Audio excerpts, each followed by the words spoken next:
Hello, friends. I am Chevee. Welcome to my shed. How are you today? How's life in your world? And how's things where you are? I hope it's fantastic. Everything here is great. And I want to continue this discussion about Gen Con because last week I got a question about whether I would ever attend Gen Con as an attendee and not as booth help or going as an employee or working or whatever. And I answered that question as truthfully as I could at the time, but I think maybe my answer has changed. I think, I said then that I really enjoy working at the booths. I really enjoy having a home base. I enjoy teaching games. I enjoy taking care of friends. So when for the last 5 or 6 years with Portal, it's been my responsibility to feed everybody. So I've been getting lunch orders together, getting the food together, ordering the food, getting food for everybody. I've been in charge of logistics, getting stuff to the show, getting stuff packed up and away from the show. I enjoy all of that. I really do. However,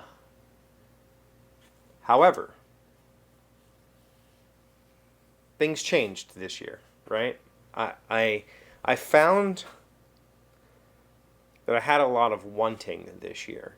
Not that I wanted products. I've brought very little home that I purchased. I only purchased a few games. But I had a wanting for exploration, or specifically both Dice Tower and Gen Con. I wanted to spend more time not at the booth, right? Or not in the demo room or whatever. At Origins, I got to spend the whole show just meandering and playing prototypes, playing demos, taking pictures, and I really enjoyed that experience, and I wanted more of that at Dice Tower East and Gen Con. I found myself with my camera in hand thinking, man, I'd really love to go get some pictures of this game or that game. I'd really love to go get a demo of this and take some pictures. I'd really love to find out about this. I found out that I wanted to be more of a journalist than I did journalist. I don't know why I just burped in the middle of that. Than a booth helper. I wanted to be able to go talk to publishers about their products, take pictures, post those pictures, that sort of stuff. And I just didn't have time for that. I really just did not have time for that. I took a few pictures. I've had some friends request pictures of things. I tried to get as much as I could in, but I really just did not have time to, and especially in a busy, crowded hall, trying to get to the booth and get a picture of something before, in the middle of all of that is really difficult. And especially when you're trying to get back to your own booth so that you can help out there. And so I found I wanted to be a wanderer. I wanted to wander the halls and take pictures. I wanted to journal that, take video of that, make posts about that.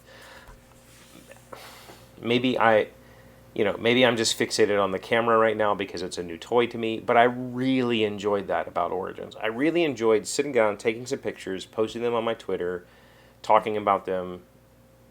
Regardless of my personal feelings about the game, chances are somebody likes that game and they get to see, some better pictures or some, or some thoughts about it. And I really enjoy that experience. However, Origins is maybe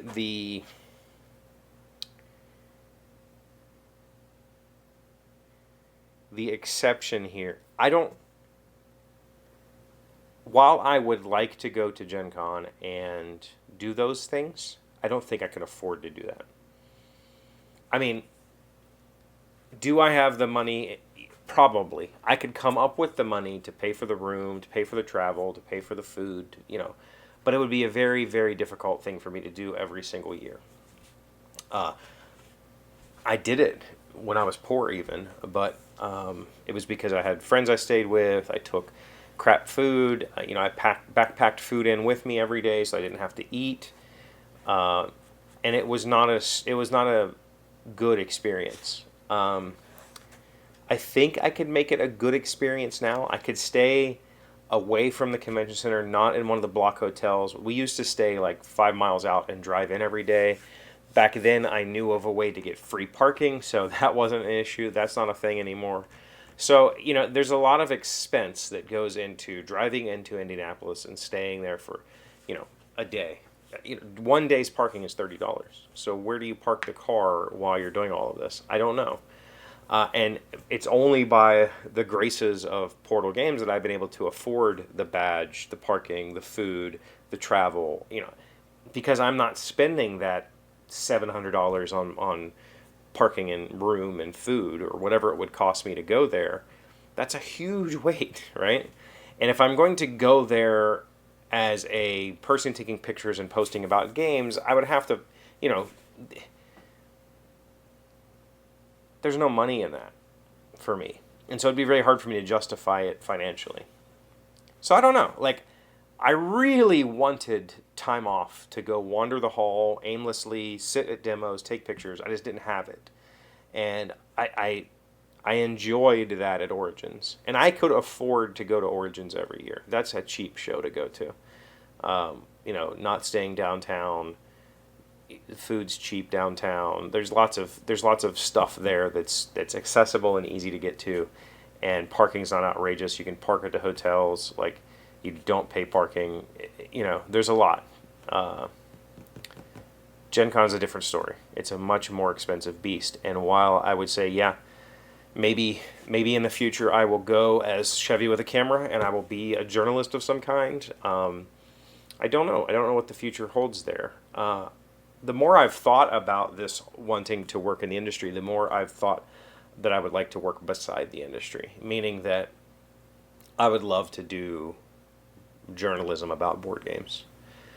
That's more exciting to me than actually manufacturing or publishing board games.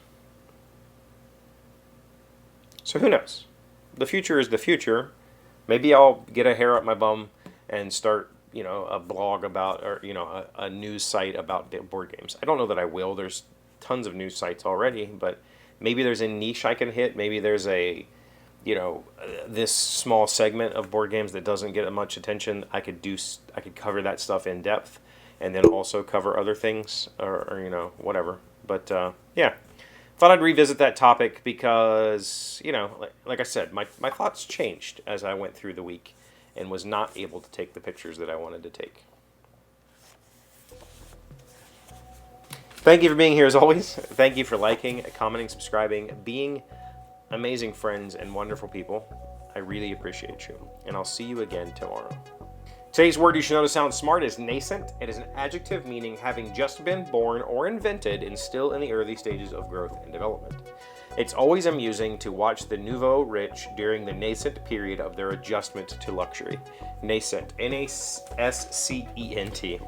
I would like to be nascent wealthy at some point in my life so I can experience that for myself.